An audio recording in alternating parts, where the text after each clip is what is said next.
You're like me and trying to locate a sound or a noise that's coming from your S550 Mustang, you actually might be surprised. It could be your steering rack / steering gear. Let's talk about it. What I mean was door handle over the years starting to not work.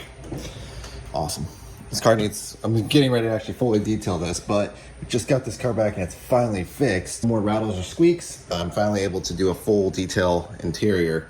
So let's talk about what happened.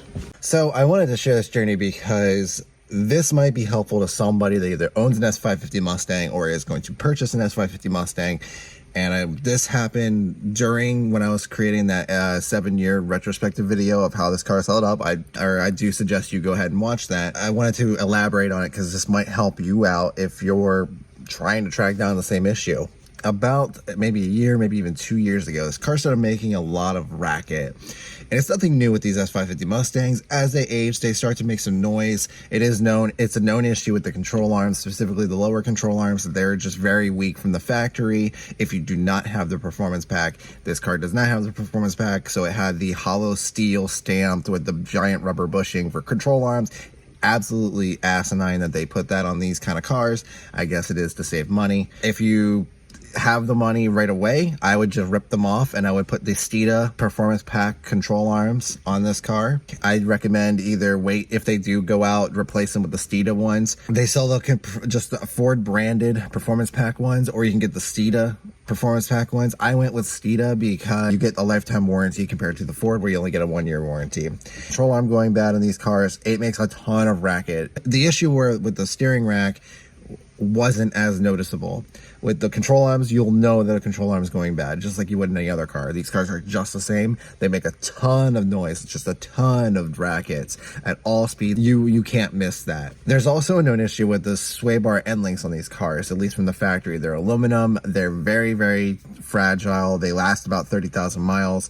And when they go, they make a more of a hollow tinging sound. You still hear them much more than you would hear the steering rack rattle. I've replaced about every single suspension part on the front of this car because I couldn't figure out what the sound was. And it took until, if you saw that video last minute where I just started yanking on the steering shaft and all of a sudden there was play in it. I thought it was the steering shaft. I was getting prepared just to do the steering shaft, at least do the steering shaft from home. Somehow something told me not to buy the steering shaft and told me to go get a true inspection. So what I did is I went to a Ford dealer that I know here that we have a good relationship with. They've always given us a really good deal on repairs. There is also independent shops around me. I also got an independent shop to look at it. They were the first I looked at, and then I took it to a Ford Master Tech. That Ford Master Tech, as soon as I showed him what the issue was, he knew that it was the steering gear, and it wasn't the steering shaft. I thought it was the intermediate steering shaft. Steering shaft on these cars can go bad. At least from the forums that I found, they do make some noise. It wasn't. It was actually just the rack itself. It was an internal rack issue. Inner tie rod had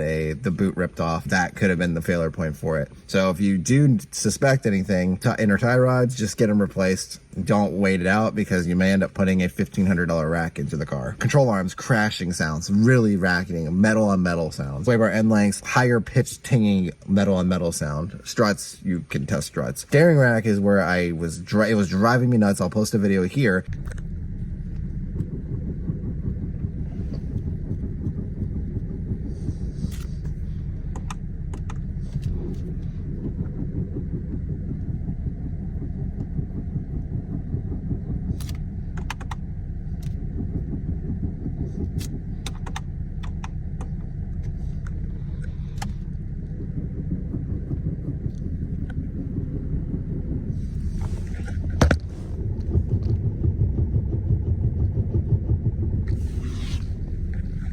And the only reason I found it is when I tugged on the steering shaft and I rocked the steering wheel when it was sitting in. And I was like, well, that's not normal. I don't think anyways. Checked every suspension part. Everything's tight. Take your steering wheel when it's parked and off. Just rock it back and forth. If you hear clunk, clunk, clunk, clunk, clunk, and it sounds similar to what you hear that sound at low speeds on rougher surfaces, it's your steering gear. It's not the steering shaft. So don't spend money ripping apart the steering shaft. It's not really that hard actually. And instead you're going to be spending money on the rack. Now you probably wonder, how much does it cost to get a steering rack replaced on an S550 Mustang? The part itself is $1,500. That's after the core charge. You could get it online for $900. If you're going to do it yourself, you can get it for about $900 $100, but you do need to program the car. The biggest thing was, if you do that, most dealers or most shops won't warranty the labor if you bring in the part. You need to have a tool to learn the new steering rack to the PCM or the BCM.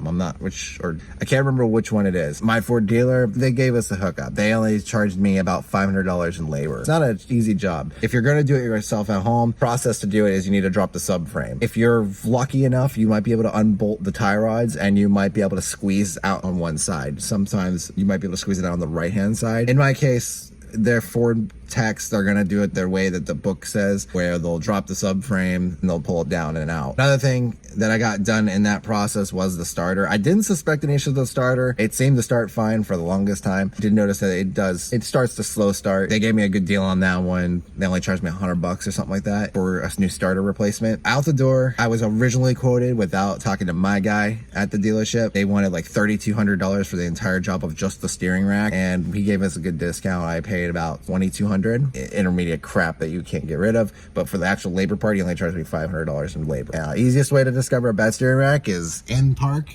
Do this. You got a $1,500 replacement coming. Now, you could get a refurbished one. I don't like the idea of a refurbished one unless you get it from a reputable company. Like refurbished, like AC compressors, alternators, stuff like that. But with the steering gear, something that could kill you if it fails, so I'm not taking my chances. So I bought a brand new one for $1,500. It wasn't cheap. Safety is more important to me because $1,500 now is cheaper than an insurance premium increase or medical bills down the line if she drives this car, or God forbid, I'm driving the car and the steering gear failed. If you hear that sound, pony up some money. It's going to be expensive. If you're lucky enough, you have the tools to do it at home. This is a quick little video on my little journey of figuring out that sound, and it drove me nuts for about a year, maybe 2 years, because I couldn't figure it out. I've tested every single thing I could find. Now this car doesn't make a single peep. Actually, I think there's a little bit of a rattle in the glove box, but I'm thinking there's something in the glove box that I haven't detailed yet, or taken out to detail, so that's probably what it is. Otherwise, this car is now 85,000 miles. She's solid. Anyways, guys, Chris from Florida out.